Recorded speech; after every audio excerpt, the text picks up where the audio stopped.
What's up, guys? Welcome back to the YouTube channel. Thank you to all the new subscribers. I see you guys. Thank you. Stoked to have you here. So last night, Anaheim 2 was the first round of the Triple Crown format. Things got out of control and it was a crazy night of racing to watch. If you guys were able to watch those races on my YouTube channel, hey man, I tried what I could, but you know, Fell deletes them so fast. And I do what I can, but they normally delete it the night of or the next day in the morning right away. They delete my feed. So if you guys want to watch those, you're gonna have to watch them right away. Doing the best I can, but hey, what can you do? Also, I started a Patreon account to support this channel. I'll put it in the link in the description. If you guys want to sign up to become a Patreon to support this channel, I would really appreciate it, guys. It's sick. It shows me that you guys are actually watching this channel and you want me to continue doing this. So click that link in the description. It's Rob Witzig Patreon, and you guys can join and help me out grow this channel. So moving on. So last night was crazy and I didn't see a lot of the things going down the way they did, but it was really entertaining for us to watch. What a crazy race that was. The Triple Crown format is nuts in its own way, and definitely good for the fans. Maybe not so much the racers. So the first thing I want to get into is Cameron McAdoo. Cameron McAdoo has had some of the worst crashes in the industry that I think anybody has. Last night, yesterday during qualifying, Cameron McAdoo had this crash. That was gnarly. You can hear the impact on the ground. A lot of people thought that Cameron McAdoo was out for the night show and he wasn't going to race, including myself. But Cameron McAdoo was able to board the Monster Energy Pro Circuit Kawasaki and actually ride all three mains injured. This is his injuries on his social media page. Check this out.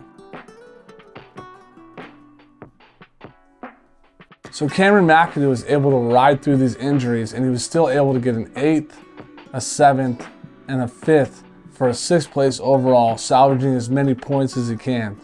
I gotta give it up to Cameron McAdoo, dude.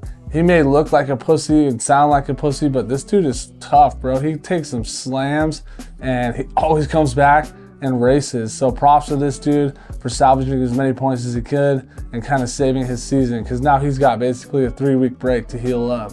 So moving on to RJ Hampshire. RJ Hampshire came out swinging, winning the first main event, and basically he's starting to let us trust him that he's not going to yard sale it all over the fucking track this season. But guess what? We trusted RJ Hampshire too quick, and unexpectedly he had one of those incidents where he just completely yard sales it. Hands fly off the handlebar and goes down hard and ends up finishing pretty poorly for the rest of the evening.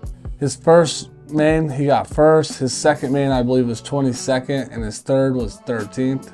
RJ, come on, man. What are you doing, bro? You were so close to not making those mental errors.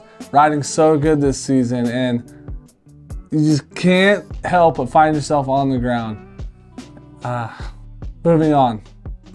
Pierce Brown started off the night good, finishing second in the first main, but also had an unforced error, crashing in the whoops, and found himself on the ground again, but he was still able to finish 13th and 8th for an 8th overall. Maximus VOHLLAND. Man, good for you. Maximus VOHLLAND had a rough weekend last weekend. We all saw the factory KTM 250 rider not make the main event. He made a lot of storylines, and he put in a solid ride this weekend.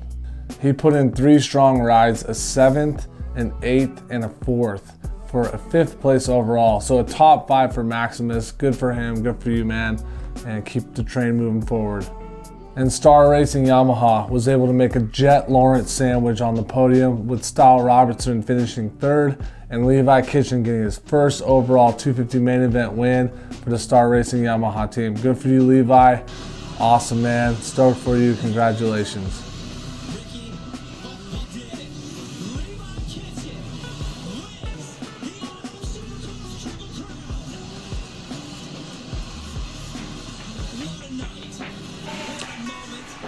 So Jett Lawrence, he had a fussy night, I would call it. He was pushed out of his groove early after crashing in the first main event.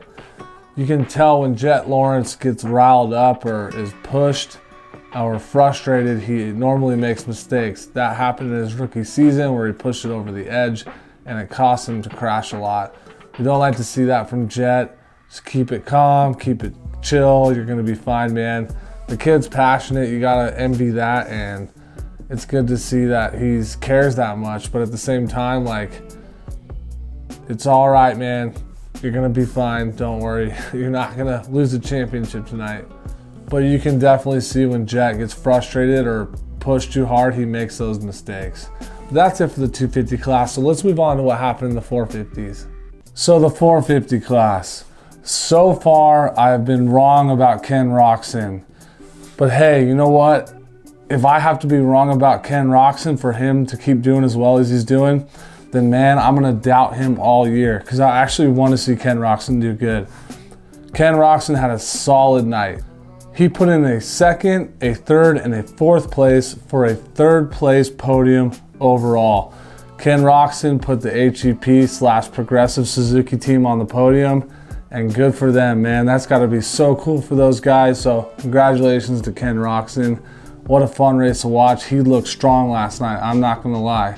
Jason Anderson was able to keep it on two wheels last night for the first time this season, putting in a 5, a 1, and a 3 for a second place overall. He was able to win the second main event and he was riding really good last night. Good for Jason Anderson. That's where he belongs. He's got the skills and the speed. He's just got to stay out of that mess and stay off the ground. Jason Anderson, good ride. Chase Sexton rose to the potential that he has, and he put in a great ride, and he executed well enough to get the overall win in the 450 main overall. He finished first, fifth, and first for a first place overall in the 450 championship. Congratulations, Chase Sexton. That's where a lot of us believe that you belong. And we look forward to seeing you up there more in the future. So last but not least, Eli Tomac, the beast, I think we're gonna call him. Eli Tomac was riding really good last night, but I think he got quickly reminded why he was probably gonna retire soon with a vicious crash in the last main, going cartwheeling over and over and actually ending up pretty lucky the way he landed on the tough blocks. Let's check Eli Tomac's crash out right now.